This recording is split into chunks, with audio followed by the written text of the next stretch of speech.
What's going on, guys? Welcome back to another film breakdown. In today's video, I'm just going to be breaking down a few plays from the Pistons' loss to the Hawks at the end of this game in the fourth quarter that I thought were really good plays, really impressive. Despite the loss, I really enjoyed seeing them. Before we get started, I do want to let you guys know I will be streaming video games over on this channel, so if you want to watch me play Madden, Rivals, 2K, whatever, stay tuned for that. I'm going to be streaming a lot more over here. But let's go ahead and get into it. All right, so this first play is going to be a two-way sequence here from Ausar Thompson that I thought was just tremendous. So Pistons miss a shot. Trae Young's going to throw this pass to, I forget what this guy's name is, but I believe his number is 27. He's going to throw a half-court pass, three-fourths quarter pass here to him, and this should be an easy layup for anybody else. But Ausar Thompson's going to recover. He's going to make an incredible block on this guy at the rim. 7-point game, by the way. 5 minutes left in this game. Pistons trying to mount a comeback. Ausar turns around, gets this block. Then he calls for the ball. He's going to push it in transition, as you see here. And as I've talked about many times in the podcast, get Ausar the ball in transition. Let him have the ball in his hands and use his playmaking, his processing, all of that, as he showed all throughout his time at OTE and why you draft him fifth. Utilize his playmaking. And what you're going to see here, he's going to push in transition, and he's going to find Cade Cunningham wide open on the wing over here for a three, cut the lead to 4. There's an incredible two-way play from Ausar Thompson there. You get the block on one end, then you push in transition, you get to the paint, and then you kick out to Cade. Pistons need to get a secondary creator, a secondary ball handler, but until they do that, and if they don't do that, they should be putting the ball in Ausar's hands a lot more, take some of the pressure off of Cade, and utilize his playmaking, his ability to get to the paint. All right, this right here, this is another really good defensive play. The Pistons did not play good defense in this game for the first 3 quarters. It was putrid.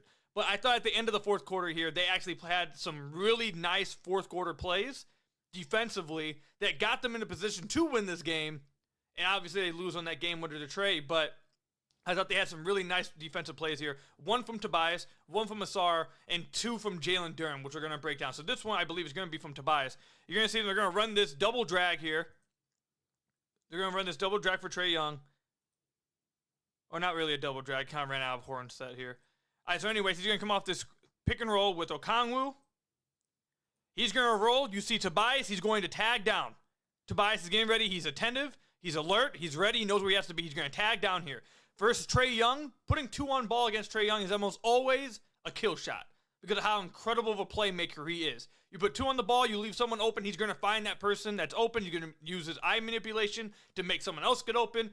It's a very hard spot to be in as a defense. But Tobias is going to be incredible here. He's going to tag down Okongwu, take this pass away. He takes the roll away. And Duren does a great job here. As soon as he picks up the ball, he's then retreating. He's not staying. He's retreating back to Okongwu. And Tobias sees that. So now Tobias is going to get back out to Hunter over here. Trae thinks he has an easy pass. Tobias is going to pick it off. This was one of the best plays I've seen Tobias make on defense all year. This was, not only did he make the play on the tag, took away the roll, he gets back out, takes away the kick out. Now you got a fast break opportunity, an alley-oop here to Ausar Thompson. Just back-to-back incredible defensive plays by the Detroit Pistons I was really impressed with. Now here comes the defensive plays here from Jalen Duren, which I absolutely loved. I thought he had 2 really impressive defensive reps at the end of this game, and seeing him being able to do these plays or have these plays defensively is one of those times where you're just like, if he can just do this consistently, who knows where he can be. But you're going to see coming up here, the Hawks are trying to run a variation from Spain pick and roll, which honestly, the timing's off, and it helps the Pistons a lot defensively. It makes this a lot easier play, as you'll see what I mean here. So Trae's going to reject the screen. He's going to go away from the screen here.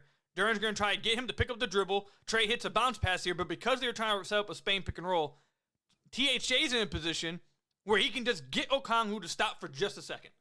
Just a second.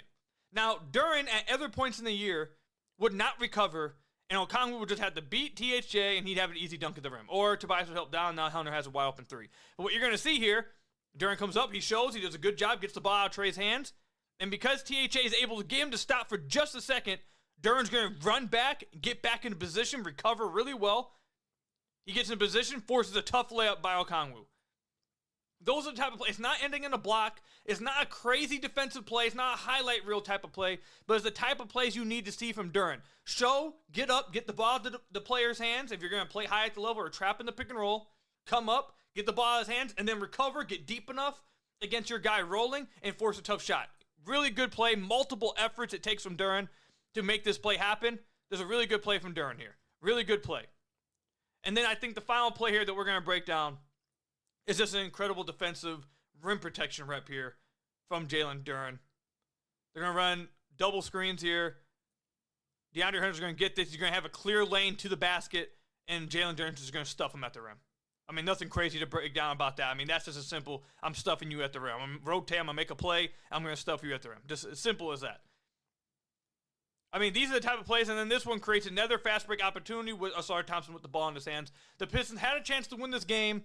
They led late in this game. Trey broke their hearts, but at the end of the game, you got a defensive play from Ausar that was really nice. You got a credible play defensively from Tobias, and you got two really good plays out of Jalen Duren defensively.